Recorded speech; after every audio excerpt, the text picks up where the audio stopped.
Let us go on and look at mountains. The Quran has more than a dozen verses stating that God placed firm and unmovable mountains on the earth. And in some of these verses, the mountains are listed as either a blessing for believers or a warning for the unbelievers.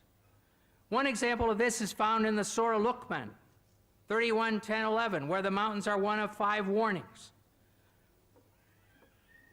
It says, He has created the heavens. It says He has created the heavens without supports that you can see, and has cast Al-Ka onto the earth firm mountains, Rawasiya, lest it should shake with you. In the prophets, Al-Anbiya, 21:31, as one of 7 warnings, we read, and we have set on the earth firm mountains, lest it should shake with you, with them. Finally, in the B, Nahl 16:15, says, and He has cast Al-Ka onto the earth firm mountains, Rawasiya, lest it should shake with you. We see then that the believers and unbelievers are told that Allah has done this great thing. He's thrown down and placed the mountains so that the earth will not shake violently with them. Therefore, we must ask ourselves, what did they understand? In the next 2 verses, another picture is given. The news, An-Naba 78:6-7. Have we not made the earth an expanse and the mountains as stakes, al-jibala otadan, as those used to anchor a tent in the ground? And then the overwhelming, al-ghashiyah, 88:17-19.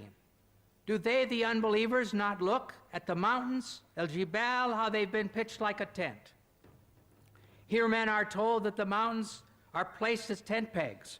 Tent pegs keep the tent stable. So again, the idea is put forward that the mountains will keep the earth from shaking. A third picture is presented in the word rawasiya, used for mountains. This word comes from the Arabic root arsa, and the same root is used for the Arabic word for anchor. To throw out or cast the anchor is al-qa al-mirsa. So instead of cast the anchor to keep the ship from moving, we have cast the mountains to keep the earth from shaking. From these pictures, it is clear that Muhammad's followers understood that the mountains were thrown down like tent pegs to keep a tent in place, like an anchor to hold a ship in place, to stop the earth from moving, i.e. limit earthquakes. But in fact, this is false. The forming of mountains causes earthquakes. Therefore, these verses present a definite problem. Dr. Maurice Bukai recognized this and discussed them in his book, The Bible, the Quran, and Science. After quoting the above verses about mountains, he says, modern geologists describe the folds in the earth as giving foundation to the mountains, and the stability of the earth's crust results from this phenomenon of these folds. When asked about this, Professor of Geology Dr. David A. Young says, while it is true that many mountain ranges are composed of folded rock, and the folds may be of large scale, it's not true that the folds render the crust stable. The very existence of the folds is evidence of instability in the crust. In other words, mountains don't keep the earth from shaking. Their formation caused and still causes the surface of the earth to shake. Geological theories at the present time propose that the hardened crust of the earth is made of sections or plates, which slowly move in relation to each other.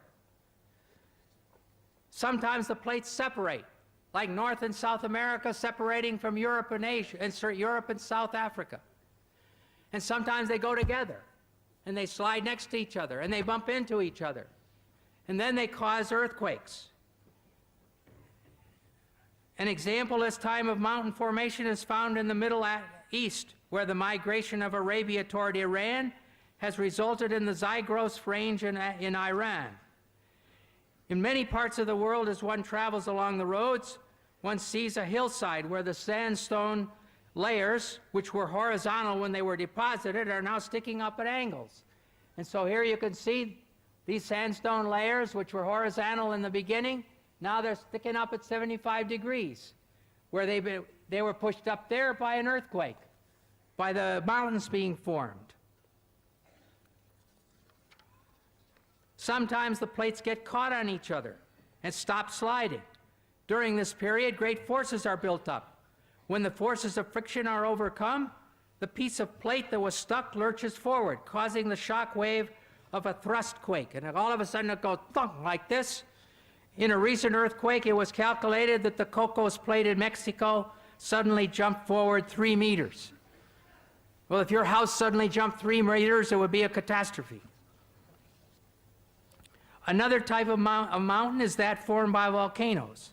Lava and ash from inside the earth are thrown out and piled up until a high mountain is formed, even from the bottom of the sea. And we can see this kind of action in this picture. I hope you can see it. Not clear, is it?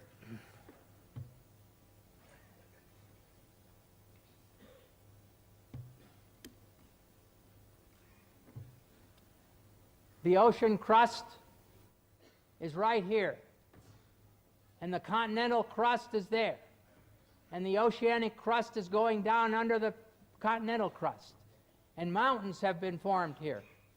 Here's a volcano, and here is the magma or the molten rock going up through the volcano. And here's another volcano with magma going up. And so this is how the mountains are formed and earthquakes are formed.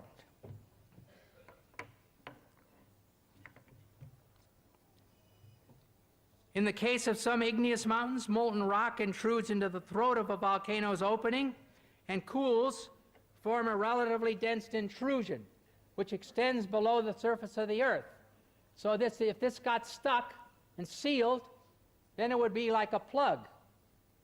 However, it's not a root. It does not bear the weight of the mountain. It's really a plug.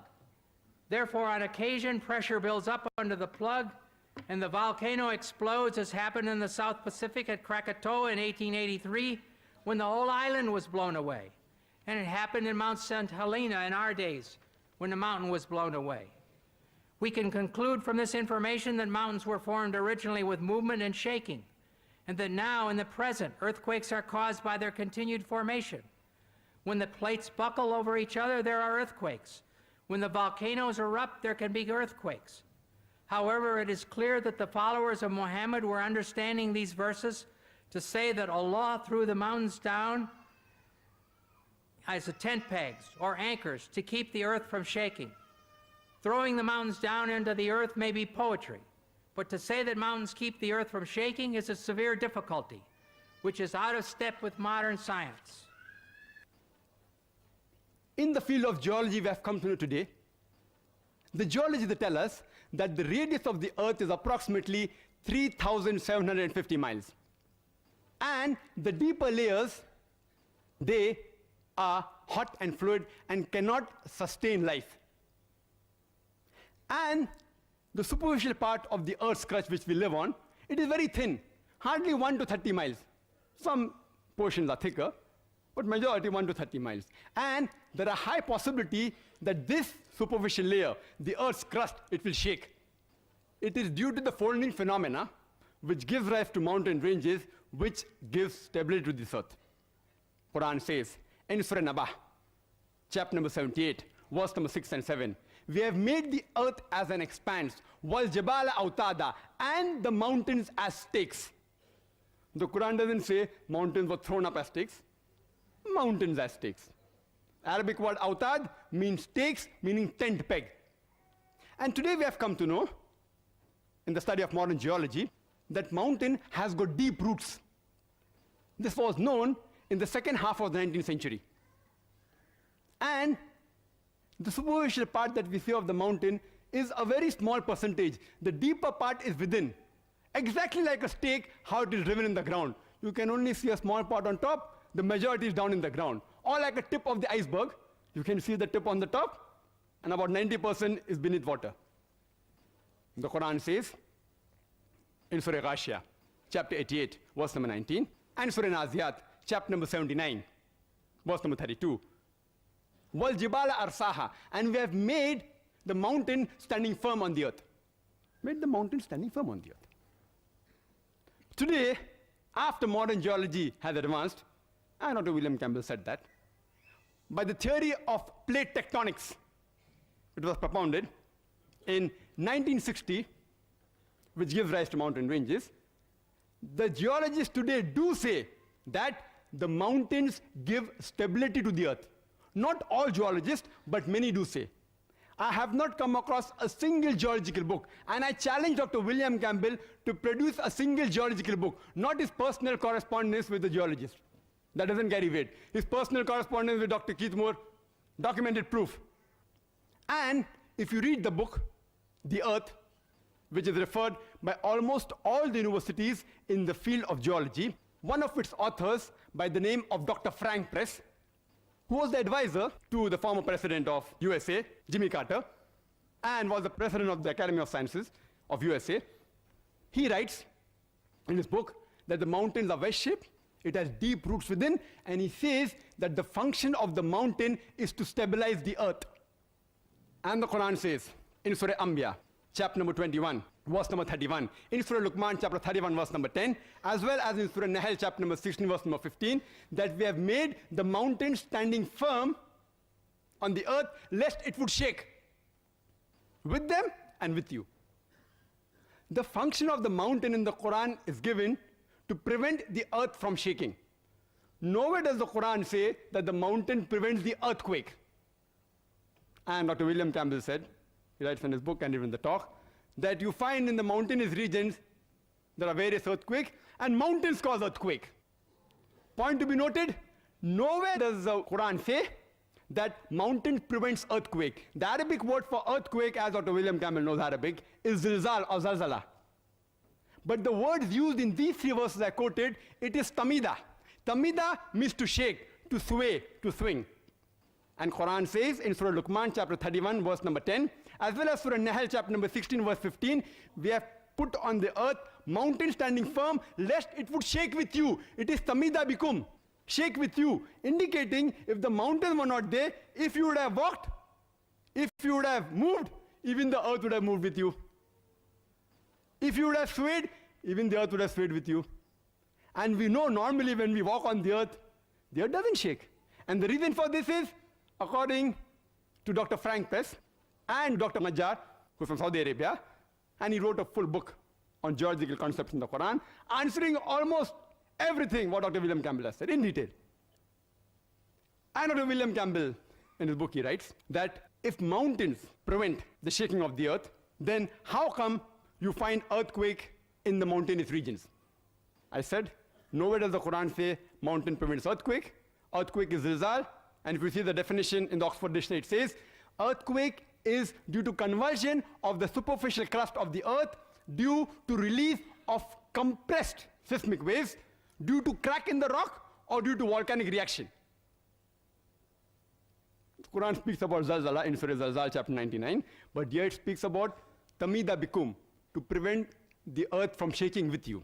And in reply to the statement that if mountains prevent earthquakes, how come you find earthquakes in mountainous region? The reply is that if I say that medical doctors, they prevent the sickness and disease in a human being, and if someone argues, if doctors prevent the sickness and diseases in a human being, how come you find more sick people in the hospital where there are doctors than at home where there are no doctors?